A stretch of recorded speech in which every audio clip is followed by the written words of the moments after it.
Le jour se levait sur Ouagadougou, embrasant le ciel d'une lueur orangée qui filtrait à travers les stores du bureau présidentiel. Ibrahim Traoré, assis derrière son imposant bureau en acajou, parcourait avec attention les derniers rapports économiques du pays. Les chiffres montraient une lente mais encourageante progression, fruit des réformes qu'il avait mises en place depuis son arrivée au pouvoir. Le silence de la pièce n'était troublé que par le léger grattement de son stylo sur le papier et le bourdonnement lointain de la ville qui s'éveillait. Soudain, un coup sec à la porte rompit cette tranquillité. Avant même qu'il n'ait pu répondre, la porte s'ouvrit brusquement, révélant Marie, sa secrétaire particulière, dont le visage trahissait une agitation inhabituelle. Ses yeux brillaient d'une excitation qu'elle ne cherchait pas à dissimuler. Sans un mot, elle se précipita vers la télévision accrochée au mur et l'alluma d'une pression fébrile sur la télécommande. L'écran s'illumina aussitôt, affichant une chaîne d'information internationale en direct. L'image montrait une salle de conférence bondée, où des centaines de délégués et journalistes du monde entier étaient rassemblés. Au centre de l'estrade, Barack Obama, l'ancien président américain, s'exprimait avec l'éloquence et le charisme qui avaient marqué sa carrière politique. Sa voix grave et posée résonnait dans les haut-parleurs, captivant l'attention de tous.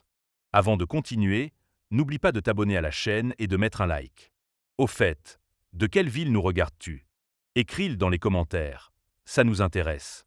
Traoré, d'abord surpris par l'interruption, se figea en entendant le nom de son pays. Obama, dans son discours sur le leadership et la souveraineté des nations africaines, venait de citer le Burkina Faso comme un exemple remarquable de résilience et de vision politique. Les mots étaient choisis avec soin, soulignant non seulement les récentes avancées économiques, mais aussi la dignité avec laquelle le pays défendait son autonomie face aux pressions extérieures.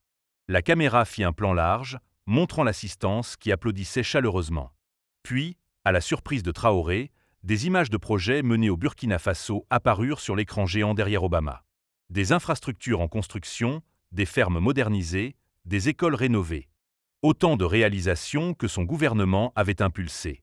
Une onde de choc parcourut le président burkinabé. Ce n'était pas simplement une mention en passant, mais une véritable reconnaissance venant d'une figure politique de stature mondiale. Les mains posées sur son bureau, il sentit un mélange de fierté et d'incrédulité l'envahir.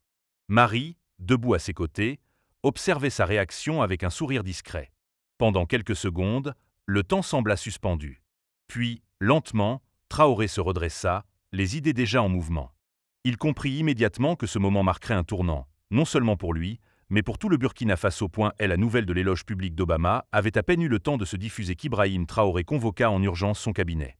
Autour de la grande table de réunion en bois précieux, les ministres échangeaient des regards intrigués, ignorant encore la raison de cette convocation exceptionnelle en pleine matinée. Traoré entra d'un pas ferme, son visage empreint d'une détermination inhabituelle. Sans préambule, il fit diffuser l'enregistrement de la déclaration d'Obama. Les réactions furent immédiates. Sourcils qui se haussent, regards qui s'illuminent, murmures admiratifs. Le ministre des Affaires étrangères esquissa même un sourire satisfait. Mais Traoré ne laissa pas l'émotion prendre le dessus. D'un geste calme, il rappela à tous que cette reconnaissance internationale constituait autant une opportunité qu'une responsabilité. Il exposa alors les grandes lignes d'un plan ambitieux qu'il avait mûri depuis des mois, le programme Avenir souverain. Ce projet, détailla-t-il méthodiquement, reposerait sur 3 piliers: l'autosuffisance alimentaire par la modernisation de l'agriculture locale, l'indépendance énergétique grâce au développement des ressources solaires du pays, et la refonte du système éducatif pour former une nouvelle génération de techniciens et d'ingénieurs burkinabés. Avant même que le soleil n'atteigne son zénith, les services de communication présidentielle avaient organisé une conférence de presse. Dans la salle des conférences du palais, sous les objectifs d'une vingtaine de chaînes internationales, Traoré apparut vêtu de son habituel costume sobre mais élégant. Son discours, mesuré mais empreint d'une conviction palpable, fit forte impression. L'onde de choc médiatique fut immédiate. Alors que les télévisions burkinabées diffusaient en boucle les images de la conférence de presse, les réseaux sociaux s'embrasèrent. Le hashtag Avenir souverain devint viral en moins de 2 heures, relayé par des milliers de jeunes fiers de leur pays. À Washington, les analystes politiques s'interrogeaient sur cette soudaine mise en lumière du Burkina Faso. Certains éditorialistes conservateurs américains y virent une critique voilée de la politique africaine des États-Unis, ce qui déclencha des débats enflammés sur les plateaux télévisés. Mais c'est sur le continent africain que l'impact fut le plus spectaculaire. Dès le lendemain, le président nigérian lança une campagne similaire baptisée « Notre maintenant ». Au Sénégal, des étudiants organisèrent des débats sur le modèle burkinabé. Même en Afrique du Sud, Pourtant éloignés géographiquement, plusieurs députés demandèrent à leur gouvernement de s'inspirer de cette approche. Pendant ce temps, dans les ministères de Ouagadougou, l'activité atteignit un niveau sans précédent. Le ministre de l'Agriculture tint des réunions marathon avec les représentants des coopératives paysannes. Celui de l'énergie accueillit une délégation d'experts en énergie renouvelable. Partout, on sentait cette énergie nouvelle, ce sentiment que le pays se trouvait à un tournant décisif de son histoire. Marie, débordée mais rayonnante, coordonnait sans relâche les demandes d'interviews et les invitations internationales. Elle nota avec satisfaction comment, en l'espace de 48 heures seulement, la perception du Burkina Faso avait radicalement changé sur la scène mondiale. Ce qui n'était au départ qu'une mention fortuite dans un discours était en train de se transformer en un véritable mouvement panafricain. 3 mois après le lancement du programme Avenir Souverain, les premières réalisations concrètes commençaient à émerger à travers le pays.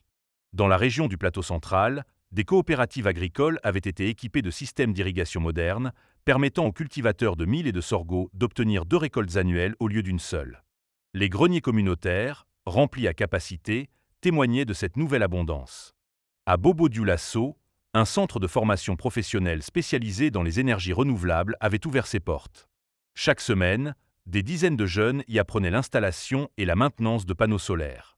Certains diplômés avaient déjà créé leur propre entreprise, électrifiant des villages reculés qui voyaient pour la première fois la lumière électrique briller après le coucher du soleil. Pendant ce temps, dans les écoles primaires de Ouagadougou, les nouveaux manuels scolaires imprimés localement faisaient leur apparition. Ils mettaient en avant l'histoire et la culture burkinabè tout en intégrant des méthodes pédagogiques modernes. Les enseignants, formés lors d'ateliers intensifs, rapportaient une nette amélioration dans l'attention et les résultats de leurs élèves. Traoré suivait personnellement ces avancées grâce à des rapports détaillés que ses ministres lui présentaient chaque semaine. Lors d'une visite surprise dans un village du Sahel, il put constater de visu l'impact des mesures. Des femmes transformaient désormais elles-mêmes leur production agricole en produits finis, augmentant ainsi considérablement leurs revenus. Leur fierté et leur autonomie retrouvée étaient peut-être le résultat le plus tangible de toute cette entreprise.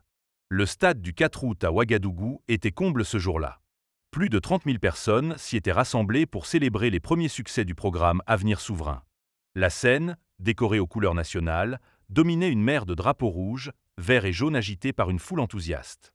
La cérémonie débuta par des performances artistiques mettant en valeur les traditions culturelles du Burkina Faso, point des danseurs masqués de la région des Cascades exécutèrent une chorégraphie ancestrale, tandis que des musiciens modernes y mêlèrent des rythmes contemporains, symbolisant l'harmonie entre tradition et progrès.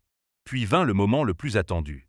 Traoré, vêtu d'un boubou blanc sobre mais élégant, s'avança vers le pupitre sous une ovation qui dura plusieurs minutes. Dans son discours, il rendit hommage au peuple burkinabè, véritable artisan de ses réussites.